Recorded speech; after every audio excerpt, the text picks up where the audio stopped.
ओम नमो भगवते वासुदेवाय नमो। नमस्कार बंधुगण आपण मानकु आम यूट्यूब चैनल को स्वागत। फ्रेंड्स आज ए भिडियो रे आमे आपण मानकु कहिबा पई जाउछु आगामी ए 56 घंटा आपण को पई किपरि साब्यस्त हेबो, केउ प्रकार आगामी 56 घंटार समय को आपण माने साब्यस्त करिवे, केउ प्रकार दिन आपणकर साब्यस्त हेबो, केउ सबु जिनिस रे आपणकु फायदा हेबो, केउ सबु जिनिस रे आपणकु असुविधा रहइबो पड़े, आपणकर लव लाइफ किपरि रहइबो, कैरियर किपरि रहइबो, बिजनेस आउ व्यापार किपरि रहइबो एवं स्वास्थ्यर किछि महत्वपूर्ण इन्फॉर्मेशन मध्ये आमे आपण मानकु देबु। आउ ए वीडियो रो शेष रे आमे आपण मानकु किछि उपाय विषय कहबू जहा द्वारा आपण ए दिन को आहुरी अधिक शुभ और मंगलदायक साब्यस्त करि परिबे। तेनु आगो को वीडियो आरंभ करबा पूर्व आमर आपनकु रिक्वेस्ट कि जदि आपण आमर ए चैनल ले नुआ आछन तो चैनल को सब्सक्राइब करंतु, सांगरे नोटिफिकेशन बेल को मध्य ऑन करंतु, जहा द्वारा समय समय रे नुआ नुआ वीडियो रो नोटिफिकेशन आपनक पाखरे पहुंची जिवो। तो आसंतु जानिबा किपरि रहिबो आपनक पई विशेष भाबरे आगामी ए 56 घंटा। जदि विशेष भाबरे आमे आपण मानकु कहिबू ए 56 घंटा विषय रे, तो ए समय रे आपणकर आर्थिक स्थिति काफी अनुकूल रहिबो। आर्थिक लाभ पाई ए दिन रे आपणकु बहुत भल रकम धन प्राप्ति हेबो। व्यवसाय संबंधित किंबा बाहर कंपनी संबंधित कार्य रे मध्य विशेष भाबरे आपणकु बहुत ही भल लाभ प्राप्ति रो संभावना मध्य बनुची। ता सहित ए दिन रे बाहर काम कार्य को नै मध्य आपण किछि यात्रा करि पारती, जहा आपणक पई अवश्य ही लाभदायक भरा सिद्ध हेबो। ता सहित जदि कहिबा शिक्षा क्षेत्र रे मध्य आपणकु अनुकूल परिणाम विशेष रूप रे प्राप्त हेबो। आउ उच्च शिक्षा पई प्रयासरत लोक मानकु मध्य बहुत ही भल लाभ प्राप्त हेबो। आपणक ज्ञान रे बुद्धि हेबो। आउ वरिष्ठ तथा गणमान्य लोकंक द्वारा आपणकु अवश्य ही प्रशंसा प्राप्त होई जिवो।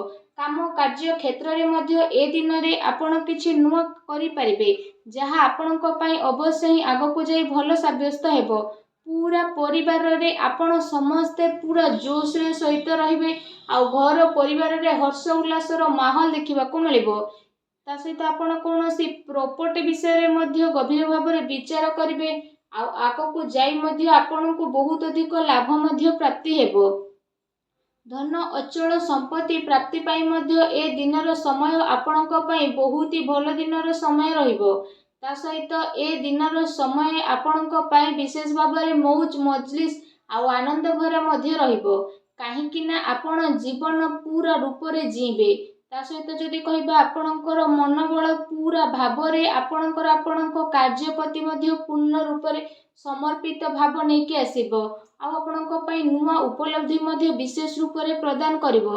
आपणकर टिके भी परिश्रम रो फल आपणकु भरपूर रूप रे मिलिबो, जहा द्वारा आपणकु काफी खुशी रो अनुभव मध्य हेबो। एहा सहित जदि कहिबा एहा पई आपण समय रो सदुपयोग करंतु, काहे कि ना आपणकु बहुत ही भल लाभ प्राप्ति हेबाको जाउछि, जहा द्वारा आपणकु काफी खुशी मध्य अनुभव हेबो। आसंतु जानिबा ए दिन रे आपणक पई कोन नेगेटिव रहिबो। परिवार रो माहौल आपणकर खराब हेबार संभावना बनुछि, सेति पई पारिवारिक स्थिति को अनुकूल बनै कि रखिबा पई जणे आउ जनक परस्पर संबंध हेबा बहुत अधिक जरूरी रहिछि।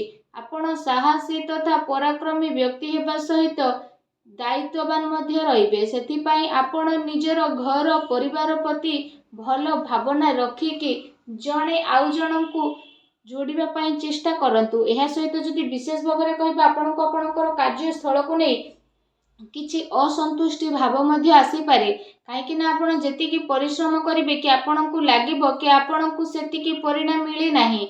से कारण पई आपण किछि टाइम पर्यंत निजको एका एका फील मध्य करिवे। एहा सहित जदि विशेष भाव रे कहिबा भूल लोकंक संपर्क रे तथा भूल संग रे रहिबारे आपण प्रयास मध्य करंती, तेणु सावधान रुहंतु, अन्यथा आर्थिक समस्या आपणकु सामना मध्य करिबा पई पड़ी पारे।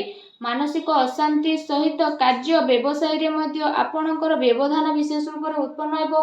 मन रे चिड़चिड़ापन तथा प्रॉब्लम द्वारा आपणक कार्य योजना रे बाधा मध्य आनिबे, तेणु आपणकु सावधान रखिबा आपणक पई अनिवार्य रहिबो। एहा सहित विशेष भाव रे कहिबा आपणकर स्वभाव आपणक पई किछि प्रॉब्लम उत्पन्न मध्य करि पारे। पिलांक उपरे अधिक अनुशासन रखिबा सेमानक पई प्रॉब्लम मध्य ठिया करिवो। ସେଥିପାଇଁ ନିଜର ସ୍ୱଭାବରେ ଆପଣ ବିଶେଷ ରୂପରେ ଟିକେ ଲଚିଲାପଣ ଆଣନ୍ତୁ। ପିତାଙ୍କର ସମ୍ମାନ କରନ୍ତୁ। କିଛି ମତଭେଦ ମଧ୍ୟ ଉତ୍ପନ୍ନ ହୋଇପାରେ, ତେଣୁ ଟିକେ ସାବଧାନ ରୁହନ୍ତୁ। ଏହା ସହିତ ଏ ଦିନରେ ଆପଣ ତରତରରେ କୌଣସି ବି ନିର୍ଣ୍ଣୟ ନିଅନ୍ତୁ ନାହିଁ। ଯଦି ଆପଣ ସବୁ କାମକୁ କରିବାକୁ ଚାହୁଁଛନ୍ତି ତ ଆପଣଙ୍କୁ ସବୁ ମିଳିବ, କିନ୍ତୁ ତରତର ହୋଇ କଲେ ନୁକସାନ ହୋଇପାରେ। ଅଚାନକ ଯାତ୍ରା କାରଣରୁ ଆପଣଙ୍କୁ ବିଶେଷ ରୂପରେ ଚିନ୍ତାର ଶିକାର ମଧ୍ୟ ହେବା ପାଇଁ ପଡ଼ିପାରେ। ଉଦ୍ଧାର ମାଗୁଥିବା ଲୋକଙ୍କୁ ନଜରଅନ୍ଦାଜ କରନ୍ତୁ। ମତଭେଦର ଗୋଟେ ଲମ୍ବା ସଂଖ୍ୟା ବନିବ, ଅନ୍ୟଥା ଆପଣଙ୍କୁ ସାମଞ୍ଜସ୍ୟ ବନେଇ ରଖିବାରେ ମୁସ୍କିଲ ମଧ୍ୟ ଆସିପାରେ, ତେଣୁ ଆପଣ ଟିକେ ସାବଧାନ ରୁହନ୍ତୁ। ଆସନ୍ତୁ ଜାଣିବା ଆପଣଙ୍କର ଲଭ୍ ଲାଇଫ୍ ଏ ଦିନରେ କିପରି ରହିବ। ଯଦି ଆପଣଙ୍କର ଦାମ୍ପତ୍ୟ ଜୀବନ ବିଷୟରେ କହିବା ତ ଏ ଦିନରେ ଆପଣଙ୍କ ପ୍ରେମ ଜୀବନ ପାଇଁ ବହୁତ ହି ଭଲ ଦିନ ରହିବ।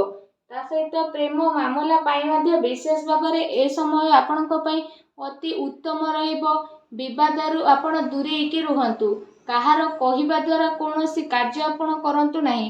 ଆପଣ ନିଜ ଉପରେ ଭରସା ରଖନ୍ତୁ, ଅନ୍ୟଥା ନିଜ ଉପରେ ଭରସା ରଖିକି ଆପଣ ନିଜର ପ୍ରେମୀ ପ୍ରେମିକାଙ୍କ ଉପରେ ଭରସା ରଖନ୍ତୁ ତଥା ଜଣେ ଆଉ ଜଣଙ୍କ ସହ ପ୍ରେମରେ ସଂଗଠିତ ହେଇକି ରୁହନ୍ତୁ, କାରଣ ଏ ଦିନ ପ୍ରେମ ଜୀବନ ପାଇଁ ବହୁତ ହି ଭଲ ଦିନ ରହିବାକୁ ଯାଉଛି।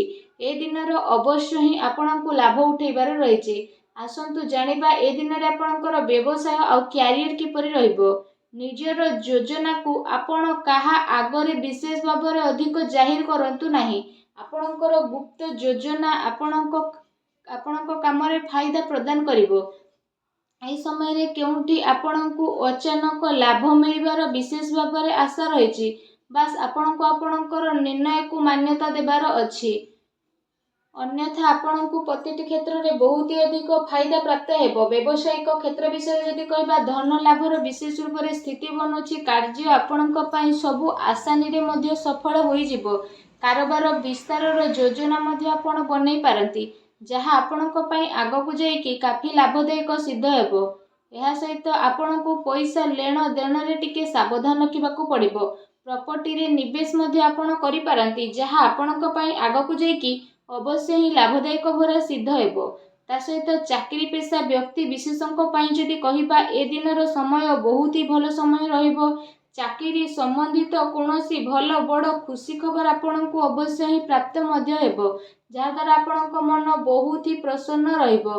ଆସନ୍ତୁ ଜାଣିବା ଏ ଦିନରେ ଆପଣଙ୍କର ସ୍ୱାସ୍ଥ୍ୟ କିପରି ରହିବ। ଏ ଦିନରେ ଆପଣଙ୍କ ସ୍ୱାସ୍ଥ୍ୟ ସମୃଦ୍ଧ ବନିକି ରହିବ, କିନ୍ତୁ ଗ୍ରହଙ୍କର ସ୍ଥିତି କାରଣରୁ ଏ ଦିନରେ ଆପଣଙ୍କୁ ସକାରାତ୍ମକ ଆଉ ନକାରାତ୍ମକ ଦୁଇ ପ୍ରକାରର ପରିଣାମ ମଧ୍ୟ ବିଶେଷ ଭାବରେ ଦେଖିବାକୁ ମିଳିବ। ତା ସହିତ ଶାରୀରିକ ଠାରୁ ଆପଣ ମାନସିକ ସ୍ୱାସ୍ଥ୍ୟ ଉପରେ ବିଶେଷ ରୂପରେ ଅଧିକ ଜୋର ଦେବାର ଆବଶ୍ୟକତା ରହିଛି। ଆପଣଙ୍କୁ ଆପଣଙ୍କର କ୍ରୋଧ ଉପରେ ନିୟନ୍ତ୍ରଣ ରଖିବାକୁ ପଡ଼ିବ। ଏହା ସହିତ ନିଜର ଖାଦ୍ୟପେୟ ଉପରେ ମଧ୍ୟ ଆପଣ ଅଧିକ ଧ୍ୟାନ ଦିଅନ୍ତୁ, କାରଣ ଏ ଦିନ ଆପଣଙ୍କୁ ପେଟ ସମ୍ବନ୍ଧିତ କିଛି ସମସ୍ୟା ମଧ୍ୟ ଉତ୍ପନ୍ନ ହୋଇପାରେ, ତେଣୁ ଟିକେ ସାବଧାନ ରୁହନ୍ତୁ। ଏହା ସହିତ ନିଜ ସ୍ୱାସ୍ଥ୍ୟକୁ ଆହୁରି ଅଧିକ ଭଲ ରଖିବା ପାଇଁ ଆପଣ ପ୍ରତ୍ୟେକ ଦିନ ଯୋଗ କରନ୍ତୁ, ବ୍ୟାୟାମ କରନ୍ତୁ, ସୁସ୍ଥ ରୁହନ୍ତୁ। ଆଉ ଭିଡ଼ିଓ କେମିତି ଲାଗିଲା କମେଣ୍ଟ କରିକି ଜଣାନ୍ତୁ। ଧନ୍ୟବାଦ।